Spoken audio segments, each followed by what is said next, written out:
Commencer ce discours en disant que nous nous réunissons pour condamner les pratiques d'un pays qui brime les droits de l'homme, oppresse les voix contestataires et participe à la déstabilisation de l'Afrique. Mais alors, cela signifierait que nous parlons ici de l'Algérie. Or, la gauche européenne ne condamne jamais l'Algérie et l'Union européenne lui passe tout en espérant son gaz. À la place, nous débattons du Maroc, qui est pourtant un des pivots de notre partenariat stratégique en Afrique. Qu'y a-t-il dans cette résolution? L'affirmation que M. Radi ne serait pas un violeur. Comme chacun d'entre vous, je n'en sais rien. En revanche, à la différence de la majorité de cette Assemblée, je ne considère pas que les décisions de la justice marocaine, que les accusations de la victime du viol valent moins que les communiqués d'Amnesty International ou d'Human Rights Watch.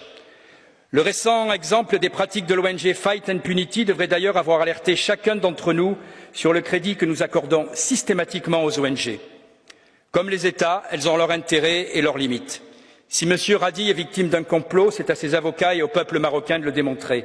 Et ce n'est pas au Parlement européen de s'essuyer les pieds sur la justice marocaine.